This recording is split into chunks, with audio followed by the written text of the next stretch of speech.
Hi, I'm John. It's scripture time. I'm reading Leviticus chapter 25 from the King James Bible, and I got Logan here helping me out. And the Lord spoke it unto Moses on Mount Sinai, saying, Speak unto the children of Israel, and say unto them, When you come into the land which I give you, then shall the land keep a Sabbath unto the Lord. 6 years thou shalt sow thy field, and 6 years thou shalt prune thy vineyard, and gather in the fruit thereof. But in the 7th year shall be a Sabbath of rest unto the land, a Sabbath for the Lord. Thou shalt neither sow thy field nor prune thy vineyard. That which groweth of its own accord of thy harvest thou shalt not reap, neither gather the grapes of the vine undressed, for it is a year of rest unto the land. And the Sabbath of the land shall be meat for you, for thee, and for thy servant, and for thy maid, and for thy hired servant, and for the stranger that sojourneth there with thee, and for thy cattle, and for the beasts that are in the land shall all the increase thereof be meat. And thou shalt number 7 Sabbaths of years unto thee, 7 times 7 years, and the space of 7 Sabbaths of years shall be unto thee 49 years.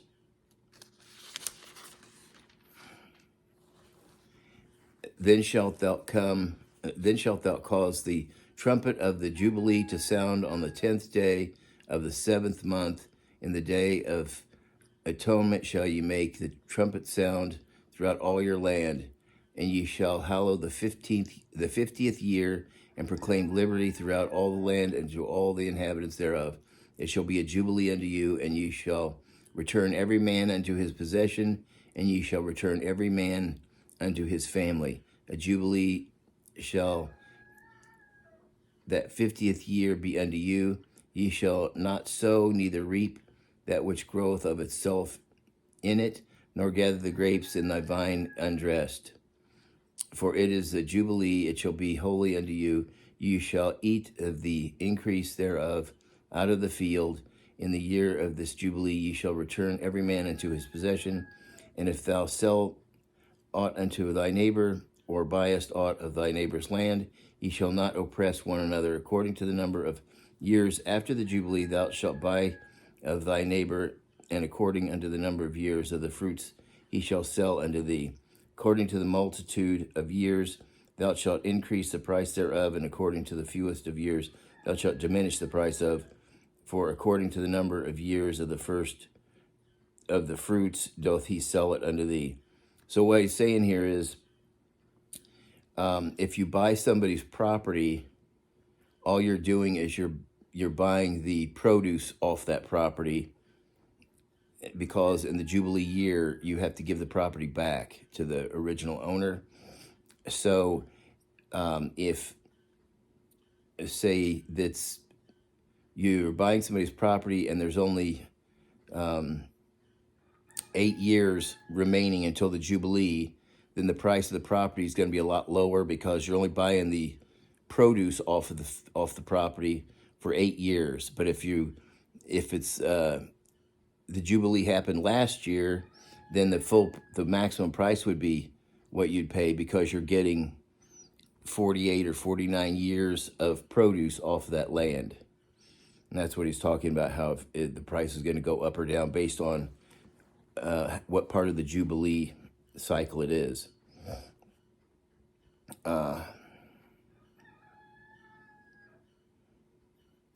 Ye shall not therefore oppress one another, but shalt fear thy God, for I am the Lord your God. Wherefore ye shall do my statutes and keep my judgments, and do them, and ye shall dwell in the land in safety. And the land shall yield her fruit, and ye shall eat your fill, and dwell therein in safety. And if ye shall say, What shall we eat the seventh year? Behold, we shall not sow nor gather our increase. Then I will command my blessing upon you in the 6th year, and it shall bring forth fruit for 3 years.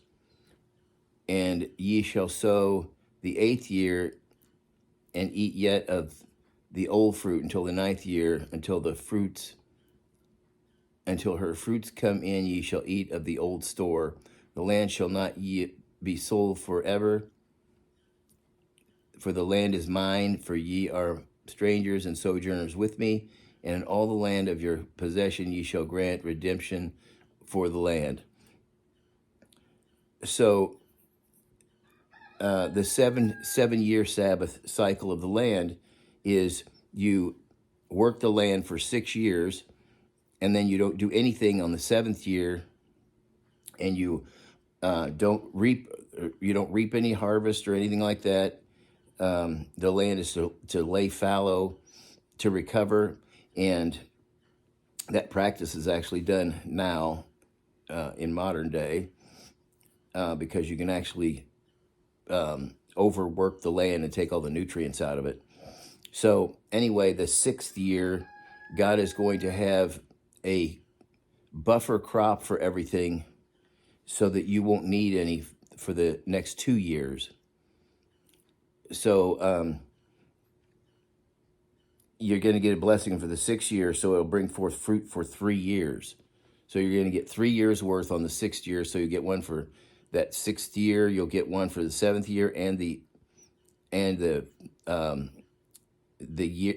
next first year starting the new cycle again. And so you're just supposed to eat the oldest stuff and then until they get to the newest stuff. You're not going to be able to sell any property forever because the property is not even yours anyway. It's the property belongs to the Lord.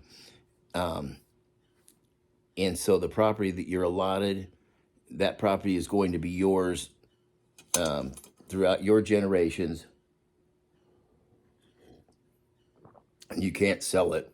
You can sell it, but on the Jubilee year, it's going to go back to the original owner. So that's what he's talking about there. And if thy brother be waxen poor and hath sold away some of his possession, and if any of his kin come to redeem it, then shall he redeem that which his brother sold. And if the man hath none to redeem it, and himself be able to redeem it, then let him count the years of the sale thereof, and restore the overplus unto the man to whom he sold it, that he may return unto his possession. But if he be not able to restore it to him, then that which is sold shall remain in the hand of him that hath bought it until the year of Jubilee. And in the Jubilee it shall go out, and he shall return it to his possession. So if you sell your property because you are having hard times, one of your kinsmen can redeem it for you and buy it back from that guy. He has to sell it back to you. And if there's nobody to redeem it, then you have to wait till the Jubilee year and you'll get it back. And if a man sell a dwelling house in a walled city, then he may redeem it within a whole year after it is sold. Within a full year may he redeem it. And if it be not redeemed within the space of a full year, then the house that is in the walled city shall be established forever to him that bought it throughout his generations. It shall not go out in the Jubilee. So somebody's house is different than the land, and it has to be in a walled city. But the houses of the villages which have no wall round about them shall be counted as the fields of the country. They may be redeemed, and they shall go out in the Jubilee. Notwithstanding, the cities of the Levites and the houses of the cities of their possession may the Levites redeem at any time. And if a man purchase of the Levites in the house of that was sold, and the city of his possession shall go out in the year of Jubilee, for the houses of the cities of the Levites are their possessions among the children of Israel, but the field of the suburbs of their cities may not be sold, for it is their perpetual possession. So the Levites can sell their house, but unlike just a regular person on the Jubilee year, if it's not redeemed before that, on the Jubilee year, it goes back to the Levites because they don't possess any land. And also the land around them, it can't be sold at all because it's perpetually theirs.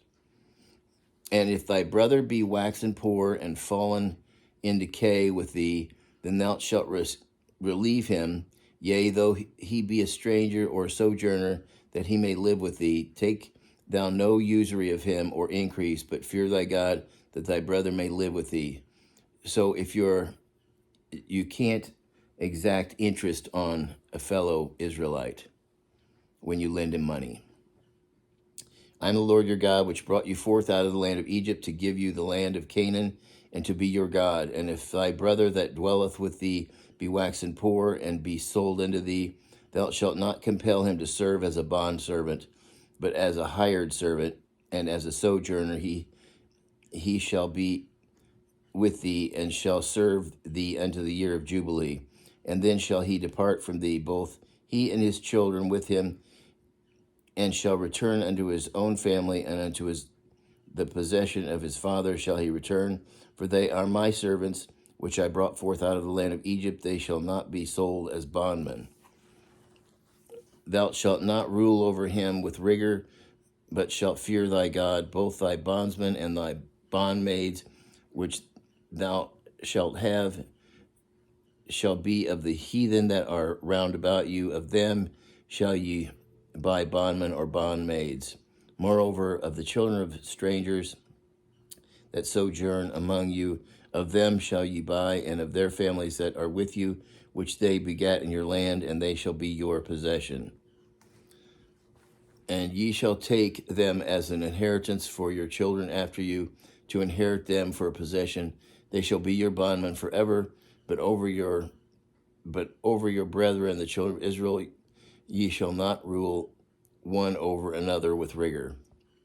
And if a sojourner or stranger wax rich by thee, and thy brother that dwelleth by him wax poor, and sell himself unto the stranger or sojourner by thee, or to the stock of the stranger's family, after that he is sold, he may be redeemed again. One of his brethren may redeem him, either his uncle or his uncle's son may redeem him, or any that is nigh of kin unto him of his family may redeem him, or if he be able, he may redeem himself, and he shall reckon with him that bought him from the year that he was sold to him unto the year of Jubilee, and the price of his sale shall be according to the number of years, according to the time of the hired servant shall it be with him.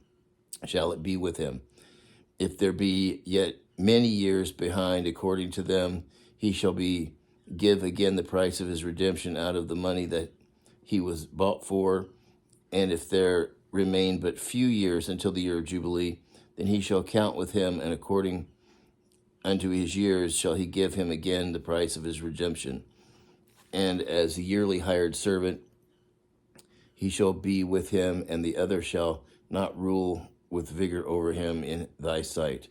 And if he be not redeemed in these years, then he shall go out in the year of Jubilee, both he and his children with him. For unto me the children of Israel are servants. They are my servants, whom I brought forth out of the land of Egypt. I am the Lord your God. And that's the end of chapter 25. So,